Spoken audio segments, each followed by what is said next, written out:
I moved into my new house, thinking it was a fresh start. It was perfect. Quiet streets, spacious rooms, untouched by time.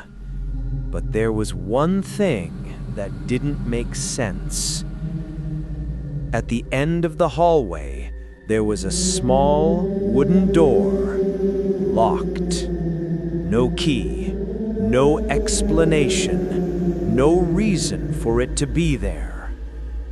Curiosity gnawed at me. I asked the previous owner. They smiled nervously, avoiding my gaze. "Oh, that door? It's always been locked.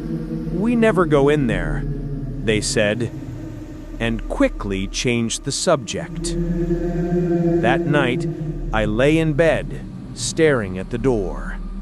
Every shadow seemed to move. The air felt heavier. Then, I heard it. A soft knock. Knock. Knock. From the other side, the locked door. I told myself it was the house settling, but then, whispers. Faint, almost playful. My name, calling me. I got out of bed, heart racing.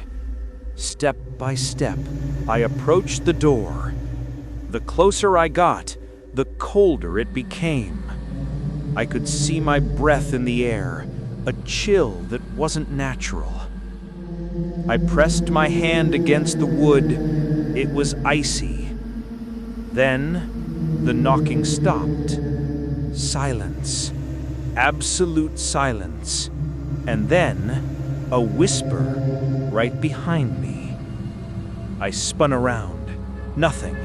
Just the shadows stretching across the walls. But I felt it. Watching. Waiting. Patient. I tried to sleep.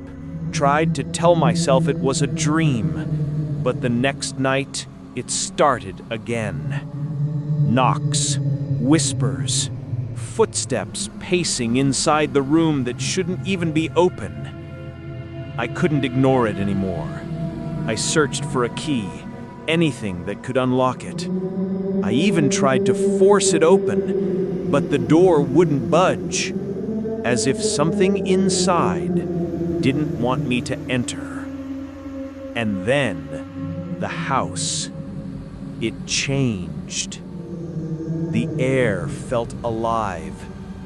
Shadows twisted unnaturally. Soft scratching at the walls. Something moving just beyond my vision. One night, I swore I saw it. A dark silhouette, barely visible behind the door. Tall, featureless, shifting, watching me. It didn't move when I approached. It didn't retreat. It just waited. I realized then, curiosity had a price. The door wasn't just a door. It was a boundary. And whatever was behind it wanted to stay hidden. But now, it knew I was aware of it. I don't know how long I can ignore it. Every night, the knocking comes sooner, the whispers louder. And I've started to feel it, even when I am far away from that hallway. Watching, waiting, patient. I've named it the locked room, and it's not done with me yet. The knocking started again that night. Only this time, it was different. Louder, deliberate. Deliberate and impatient. I couldn't ignore it anymore. My curiosity had a price. I crept down the hall, heart hammering. Every step echoed like a drum beat in the silence. When I reached the door, The air was colder than anything I'd felt before. I could see frost forming on the edges of the wood, though the room was warm. And then it moved. Not the door, something inside it. A dark, featureless silhouette shifting behind the wood. It watched. I could feel it, even before I saw it fully. I grabbed a flashlight, sweaty hands shaking. I shined it on the door. The shadows writhed. A whisper came from behind it. "You shouldn't be here." I stumbled backward. My mind screamed to run, but something rooted me in place. I realized then this was no ordinary shadow. It was aware, patient, intelligent. I tried to speak. My voice cracked. "What do you want?" Silence. Then a soft, slow scratching on the other side, like fingernails across wood. Closer, closer.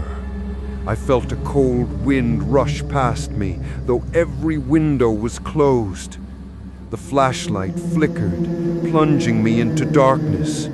For a brief moment, I swore I saw the door bulge outward, like something pressing against it. And then it stopped. Just silence. I ran back to my room, slammed the door and hid under the covers, but sleep didn't come. I could still hear it, whispers, breathing, knocking. Every time I closed my eyes, the door appeared in my vision, closer, larger, as if it was alive. Morning came, but it didn't bring relief. I checked online, desperate for answers. There was nothing. No history of the house. No records of previous tenants. Just the door. That night, I decided to face it. I wouldn't just hide. I had to know what was inside the locked room. But as I reached for the doorknob, a hand, cold, featureless, impossible, brushed my arm from behind. I screamed, and the whispers grew louder. "You shouldn't be here." It wasn't a warning anymore. It was a promise. I realized this was only the beginning. The locked room wasn't just waiting. It was preparing for me. I couldn't ignore it anymore. The locked room wasn't just a mystery. It was a threat.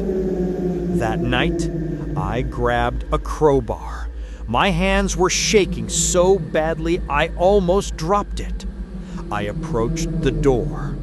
Every step felt like I was walking through molasses. The air grew colder with each movement. I could see my breath fog in front of me. Then, a sound. A soft, almost deliberate thud from inside the room. It was waiting, watching. I braced myself and pushed the crowbar against the door. It didn't budge. The wood felt alive, like it was resisting me. Then I heard it, breathing, deep, slow, behind the door. Not human, not animal, something else entirely. I slammed the crowbar harder. The door creaked just enough to make a small gap. And I saw it.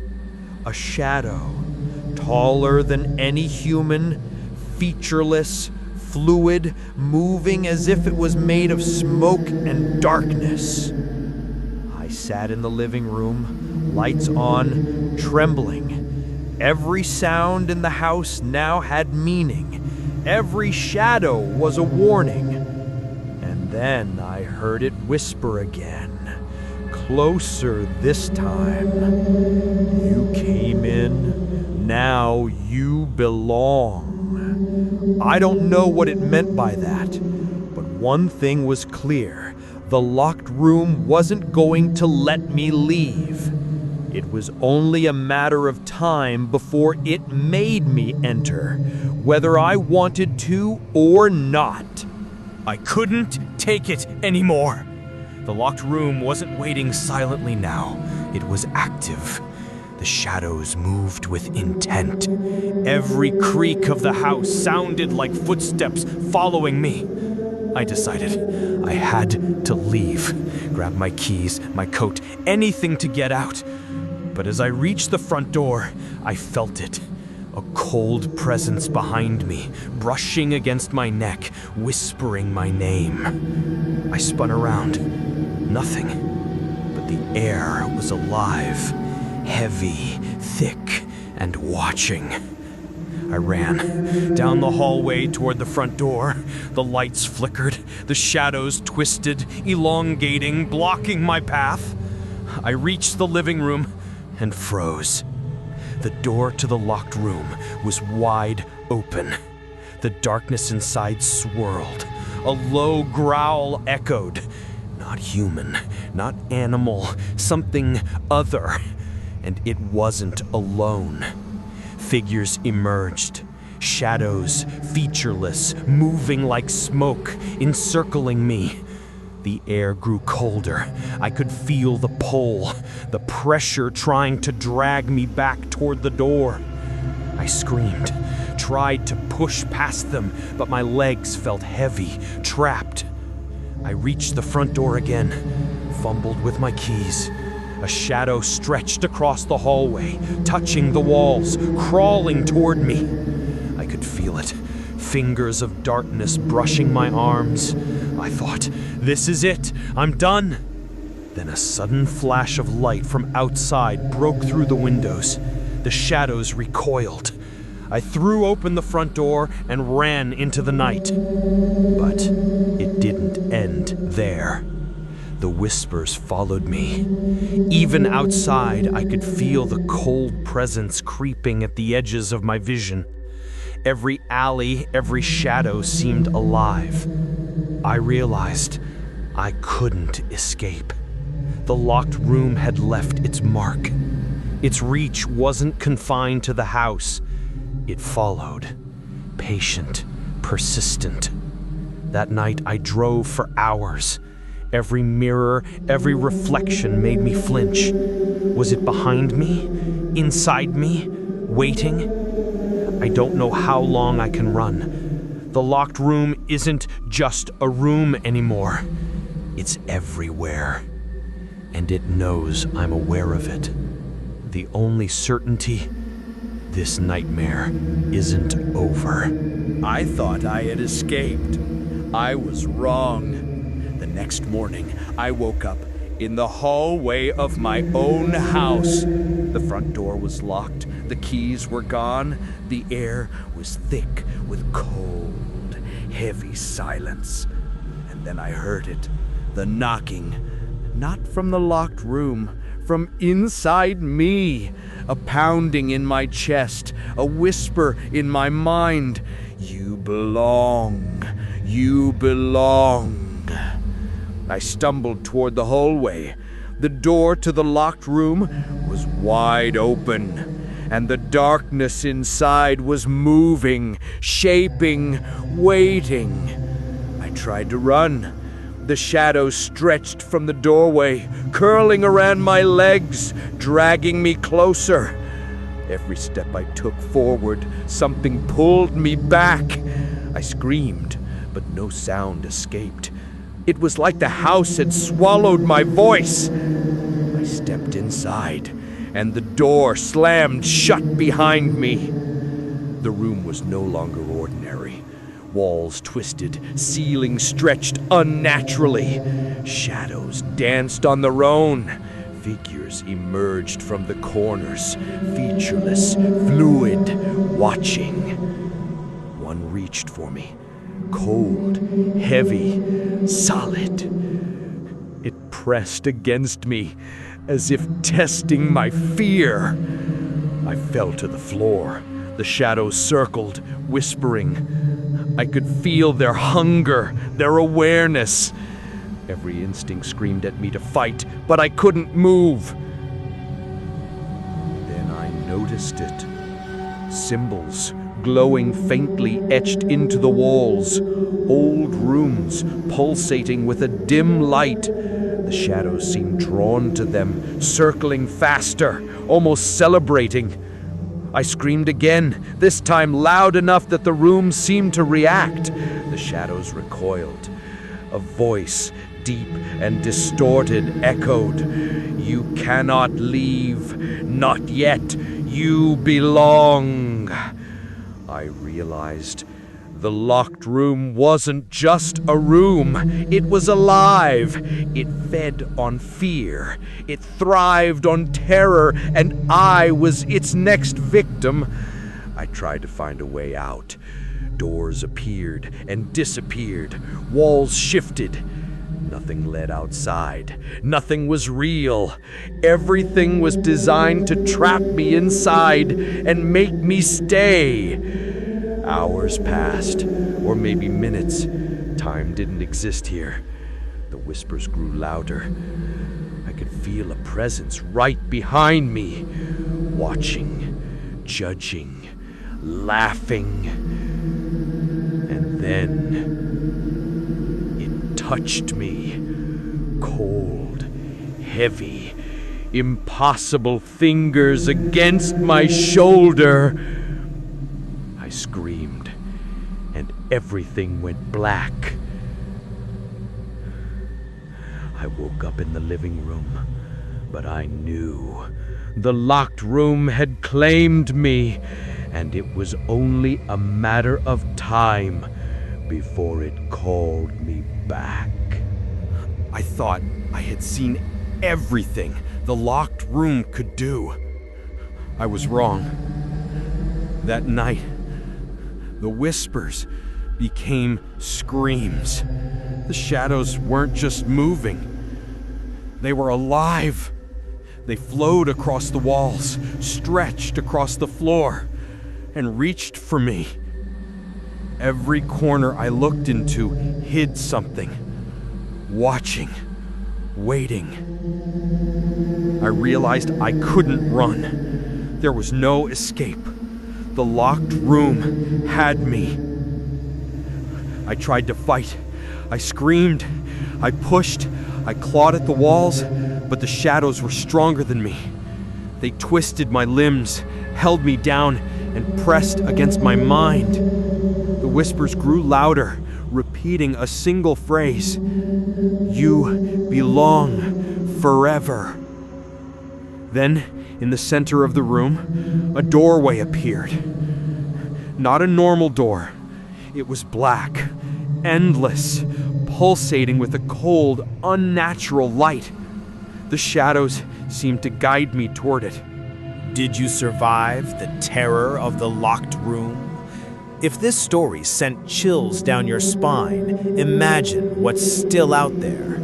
Subscribe to @NightFable Vault and hit the notification bell so you never miss a true horror story that will haunt your nights. Like this video if you felt the fear, and comment below. Have you ever experienced something you couldn't explain? And if you're brave enough, check out the full series playlist.